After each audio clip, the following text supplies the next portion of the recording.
The Hyperbase FC, what looks like a Famicom clone, is more than it seems, and a cartridge that holds a secret.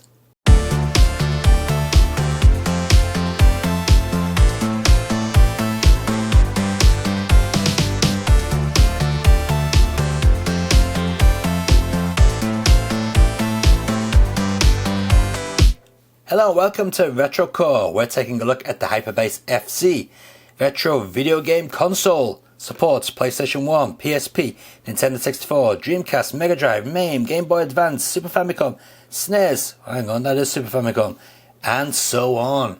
Yes, this is the device that handles everything. And let's not forget the secret that the cartridge holds. So on the back of the box you can see we've got some information here. Micro SD card support, HDMI out, also got LAN input, and of course DC because you've got to power it. 2 USB sockets for your joypads, and inside the box we've got various things, but we won't bother reading that. We'll take a look in the box and see what we have. So opening up the box, first thing we see are 2 PlayStation style controllers. Now these things are wireless, and let me tell you, these feel extremely cheap and light. Something rattling about inside there. Let's open up the back. Ah, it's a USB dongle. Alright. Well, we'll use these controllers and see how they work. I need to find myself some AAA batteries though. So we've got 2 of those, both with dongles in. What else do we have in the box? Well, we have the actual console itself, the Hyperbase FC, some manuals, and this box. Now, what's in this box? Let's take a look. Okay, we've got HDMI cable, a remote control, a power brick, and the mystery cartridge, which looks very much like a Sega Mark III cartridge. Interesting. And let me tell you, that weighs quite a bit. Okay, here's the actual console itself, which weighs a lot less than the cartridge does. Nice raised plastic bit there. 2 buttons, ejector's nothing, a little bit marked there. Cartridge slot flap, which opens up. Couple of lights on the front, LEDs, USB ports, and on the back we got the LAN, DC in, an installed micro SD card. I wonder how many gigabytes that is. Let's take a look. If we can get it out, that is.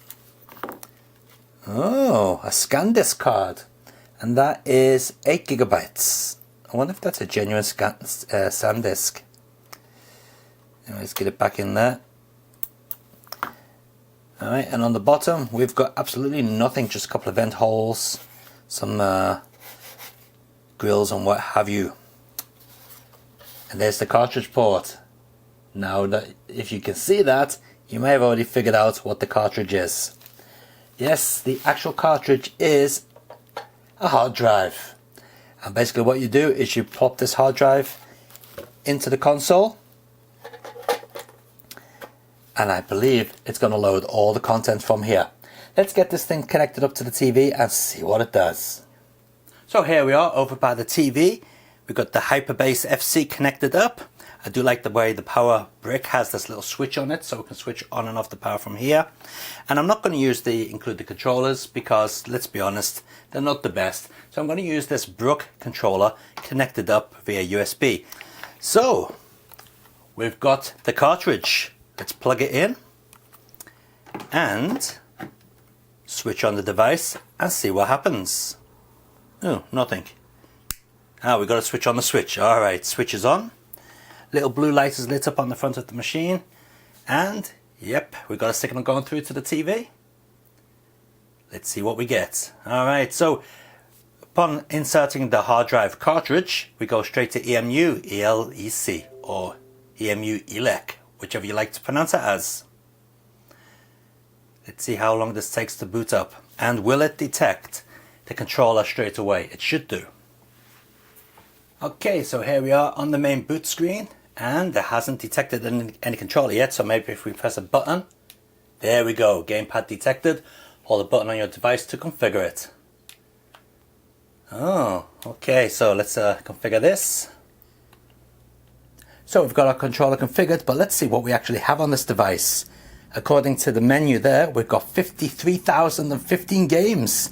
We've got obscure stuff like the Supervision, PSP Minis, PSP, PlayStation, Neo Geo Pocket Color, Neo Geo Pocket, Neo Geo CD, ZX Spectrum, we got the Sharp, Naomi Arcade, Dreamcast, Mega CD 32X. We got some hacks, we've got all sorts of stuff on here. Just look at this. Beats of Age 3DO, I wonder how that's going to perform. Even Pokemon Mini. There is so much on here. It's unbelievable. So yeah, let's just dig straight in. And in fact, I'm going to go with something really obscure first. Let's go with the, let's see what we've got in television. Odyssey video pack. Now that's pretty obscure. Amiga. Wow, we've got so much on here. Tell you what, let's just go straight into the beginning of it, and we'll go with the Supervision. Alright, let's see what Supervision games are on here. Apparently there are 66 games. And here they all are. And as you can see, we get the box art as well. Wow. These are probably all awful, but let's just choose one and see how it works.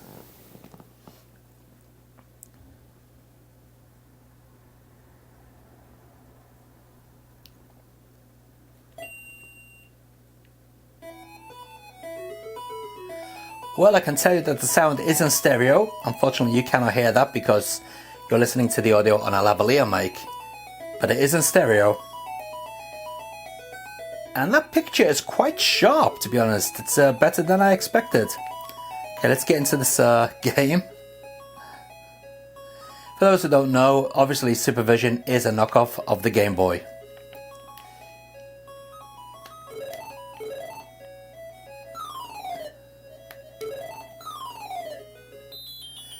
And I'm dead already. Oh my. Whoever would have thought I'd be playing Supervision games on a TV? Oh, okay, that's how you jump. Wow. Controls are terrible. Now to get out of the games, you basically just press the start button and the mode button, or the menu button, whichever button you have configured. Alright, let's check out PSP Minis. Let's see how these work.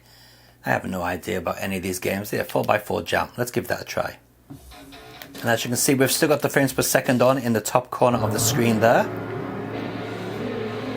Now let's see, how do I accelerate on this? That's backwards.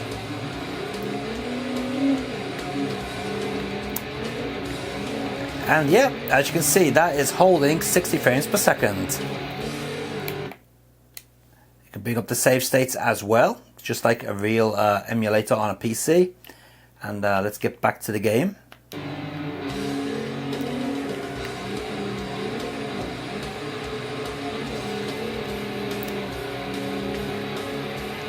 No idea what I'm doing, but what's important is that this is running smoothly without dropping frames. Okay, let's try another system. Okay, so that's PSP Mini running there. It seems to be running just fine. Now instead of talking through everything, what I'll do is I'll play a game from each system built into this, and we'll do it as a montage. So, sit down, relax, and get ready for the load of games.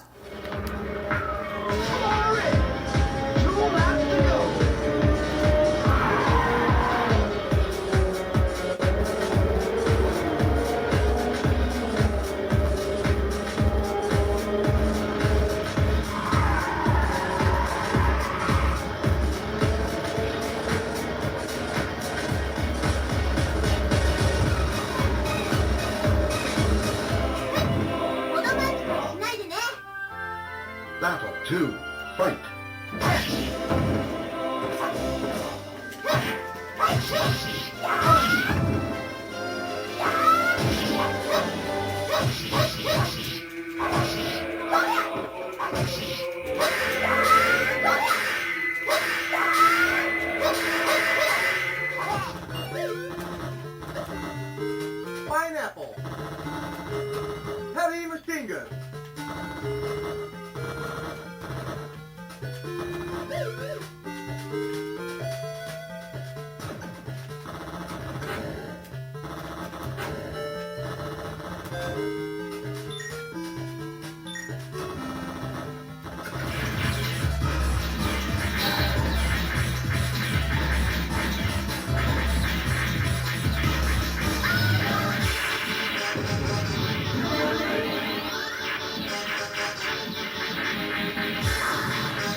長いものには巻かれろってね。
So there you go, you got an idea of what type of quality this plays games at. Basically anything 16-bit or below is fine, but anything above that is, yeah, maybe not the best. Now the device does come with this remote control here, and I do like this remote control because when you press the buttons, your little LED flashes at the top, and to be honest, the remote doesn't feel that bad in the hand. But what's it for? Well, I'll show you. By pressing start on the controller, we can go into the menu system here, and actually I'm in the wrong one here, not start. Yes it is, we press start and then we reboot from NAND. And what this will do, it will reboot the system into Android TV. And then we can connect to the internet and do streaming services, connect to a music server, Netflix, YouTube, whatever. Because it's Android TV, you can also go to the Play Store and download different apps. So let's take a look.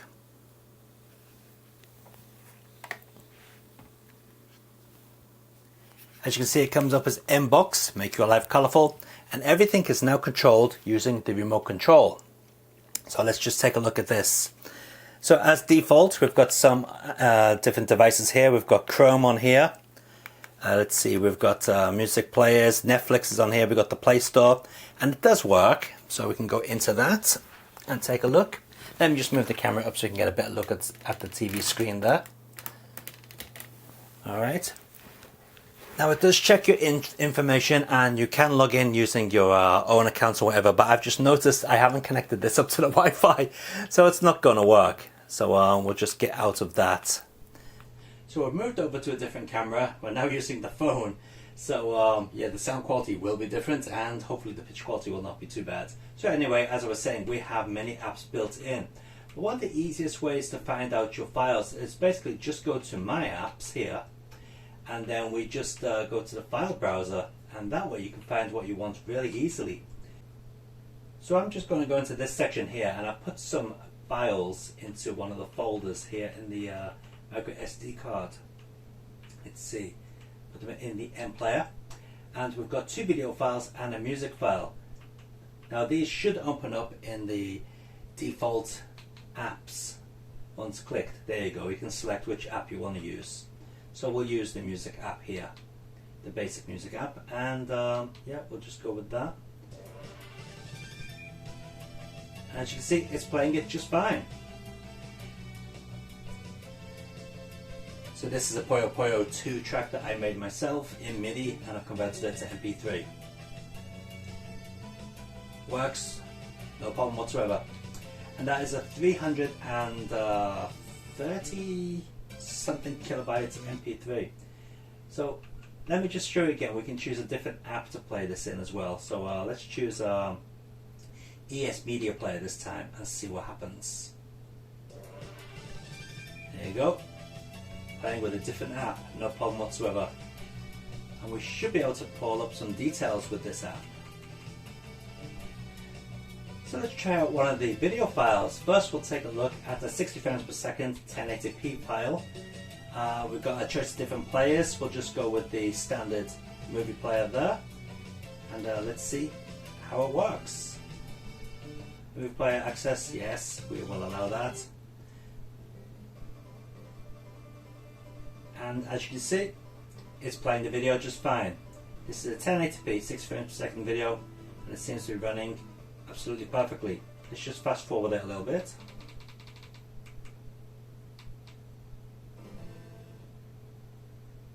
And let's see if it's smooth. Yep, that is how you would expect it to look. On Battle of Ports this week, we are taking a look at a Chronometer. And of course, to get out of that, we just press the back button on the remote control. So let's try a 4K video file running at 60 frames per second. Again, we'll try the ES Media Player with that and see how it goes. Ooh, it's glitching out. No, it doesn't like that. Okay, well let's try a different player and see if it's just a player that's an issue. Okay, we'll go with standard movie player this time. See how that works. Yeah, same thing, it doesn't like it. But it is giving us some details about the video file there. Alright, let's try one more time with a different player. We'll go with a video player this time. Standard Android video player. There we go. See that? Oh, no. No, that's still glitching a little bit. Yep. But it does play 4K videos, if not a little bit glitchy. Let's just try it one more time with Kodi.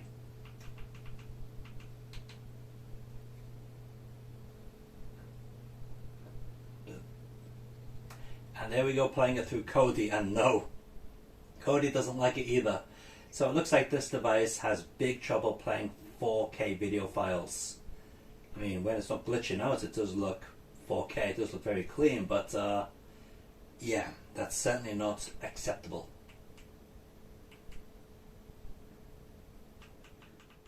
So there we have it, that is the Hyperbase FC. Now, as an Android TV box, it works fine. Well, it's not going to play 4K videos, but it plays pretty much everything else. I have had it connected up to the net. It streams YouTube fine. I could go into the Play Store, download apps. No problems whatsoever. But as a games device, well, if you're looking to play anything more than 16-bit, you're going to be disappointed because it just doesn't perform very well. But 16-bit or under games, yeah, no problems. You may also not like the way it's set up, but you can change that. So for example, we can change the themes here. There are two built in. So we can go for the crystal theme maybe. We can also configure the themes in any way we want. Change the way the games come on, so we can fade them, slide them, fade and slide. Do all sorts of different things.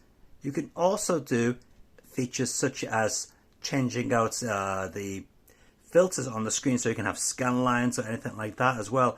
It's completely up to you. As you can see, we now have a completely different theme running. And this theme has music in the background.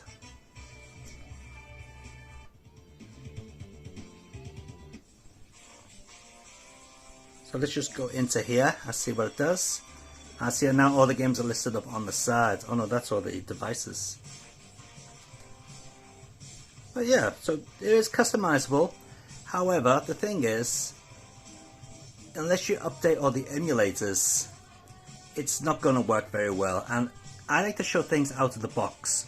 So if you're one of these type of people who don't like to tinker with things, you just want to plug things in and get it going, well, this is what you're going to expect. Not the best out there.